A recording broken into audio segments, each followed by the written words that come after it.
You, John Fitzgerald Kennedy, do solemnly swear. I, John Fitzgerald Kennedy, do solemnly swear. That you will faithfully execute the office of President of the United States. That I will faithfully execute the office of President of the United States. And will, to the best of your ability. And will, to the best of my ability. Preserve, protect, and defend the Constitution of the United States. Preserve, protect, and defend the Constitution of the United States. So help you God. So help me God.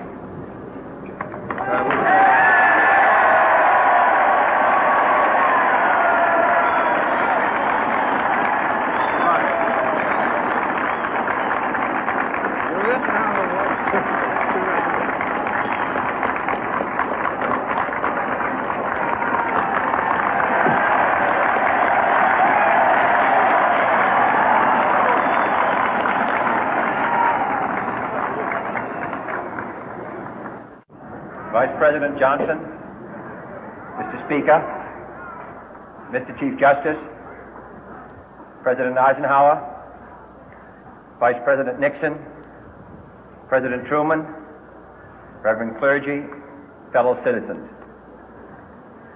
We observe today not a victory of party, but a celebration of freedom, symbolizing an end as well as a beginning, signifying renewal as well as change. For I have sworn before you and Almighty God the same solemn oath our forebears prescribed nearly a century and 3/4 ago. The world is very different now, for man holds in his mortal hands the power to abolish all forms of human poverty and all forms of human life.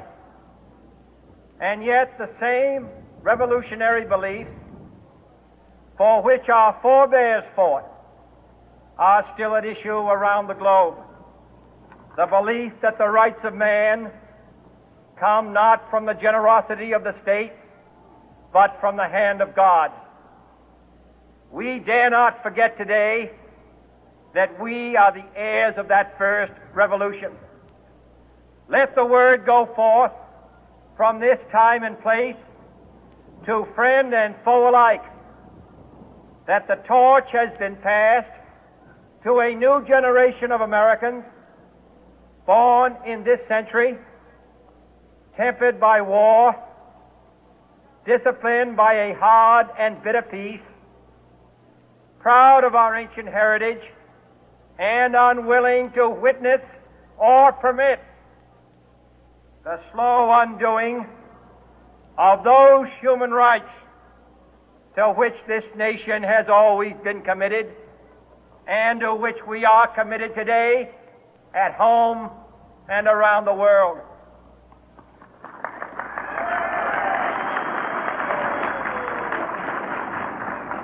Let every nation know, whether it wishes us well or ill, that we shall pay any price, bear any burden, meet any hardship, support any friend, oppose any foe to assure the survival and the success of liberty.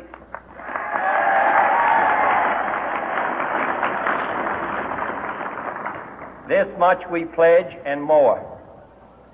To those old allies whose cultural and spiritual origins we share, we pledge the loyalty of faithful friends. United, there is little we cannot do in a host of cooperative ventures.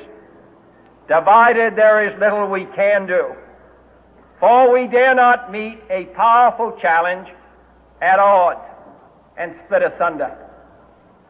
To those new states whom we welcome to the ranks of the free, we pledge our word that one form of colonial control shall not have passed away, merely to be replaced by a far more iron tyranny. We shall not always expect to find them supporting our view, but we shall always hope to find them strongly supporting their own freedom, and to remember that in the past, those who foolishly sought power by riding the back of the tiger ended up inside.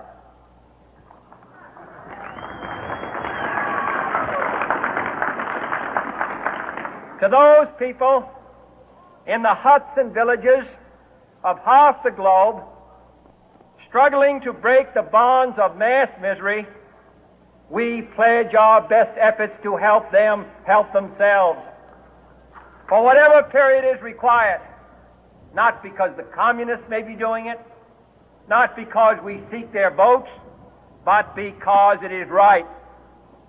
If a free society cannot help the many who are poor, it cannot save the few who are rich.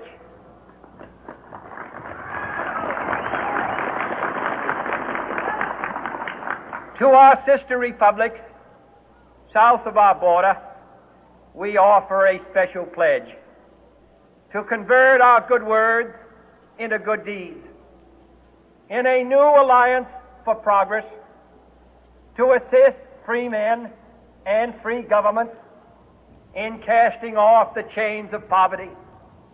But this peaceful revolution of hope cannot become the prey of hostile powers.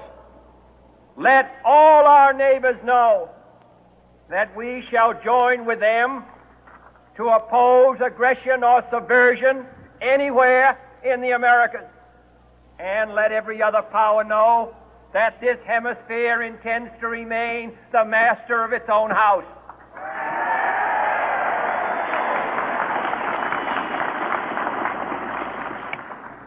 To that World Assembly of Sovereign States, the United Nations, our last best hope, in an age where the instruments of war have far outpaced the instruments of peace, we renew our pledge of support to prevent it from becoming merely a forum for invective, to strengthen its shield of the new and the weak, and to enlarge the area in which its writ may run.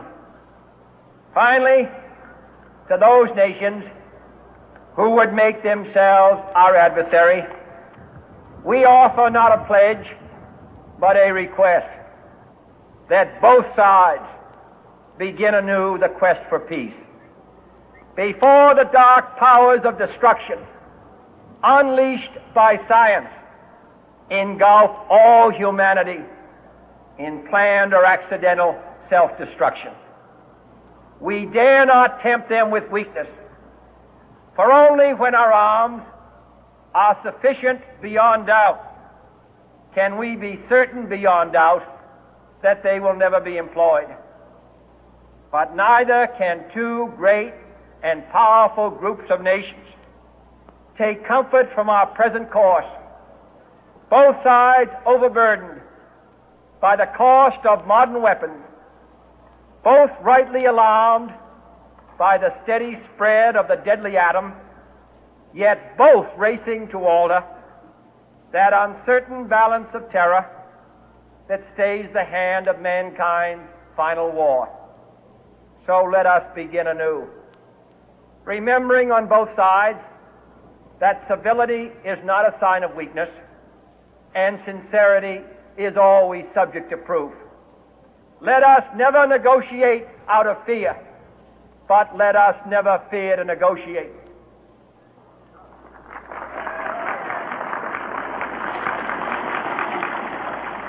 Let both sides explore what problems unite us, instead of belaboring those problems which divide us. Let both sides, for the first time, formulate serious and precise proposals for the inspection and control of arms, and bring the absolute power to destroy other nations under the absolute control of all nations.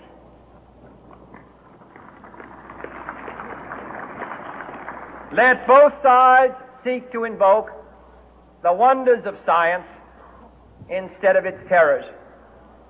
Together let us explore the stars, conquer the deserts, eradicate disease, tap the ocean depth, and encourage the arts and commerce.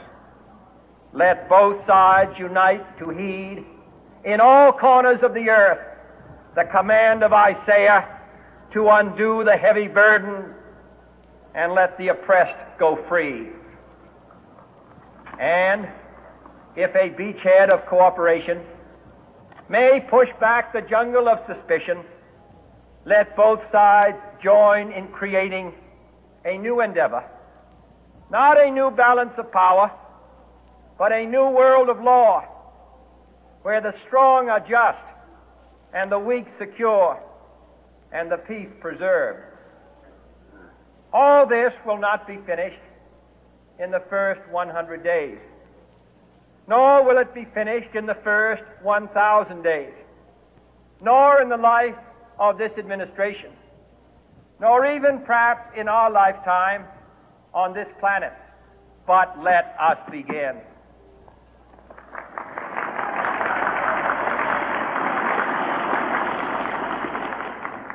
In your hands, my fellow citizens, more than mine, will rest the final success or failure of our course.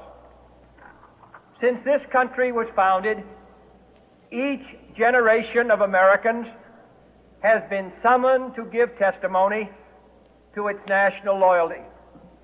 The graves of young Americans who answered the call to service surround the globe. Now the trumpet summons us again, not as a call to bear arms, though arms we need, not as a call to battle, though in battle we are, but a call to bear the burden of a long twilight struggle, year in and year out, rejoicing in hope, patient in tribulation, a struggle against the common enemies of man, tyranny, poverty, disease, and war itself. Can we forge against these enemies a grand and global alliance, north and south, east and west, that can assure a more fruitful life for all mankind? Will you join in that historic effort?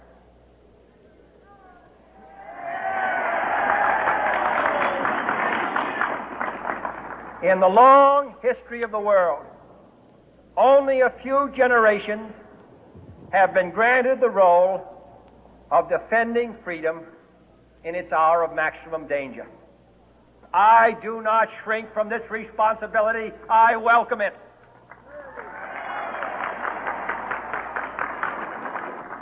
I do not believe that any of us would exchange places with any other people or any other generation. The energy, the faith, the devotion which we bring to this endeavor will light our country and all who serve it. And the glow from that fire can truly light the world. And so, my fellow Americans, ask not what your country can do for you, ask what you can do for your country.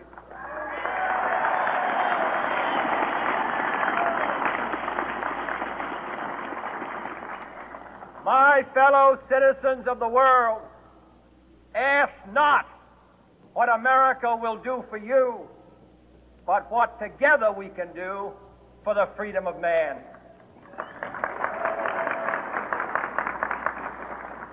Finally, whether you are citizens of America or citizens of the world, ask of us here the same high standards of strength and sacrifice which we ask of you. With a good conscience, our only sure reward, with history the final judge of our deeds, let us go forth to lead the land we love, asking His blessing and His help, but knowing that here on earth God's work must truly be our own.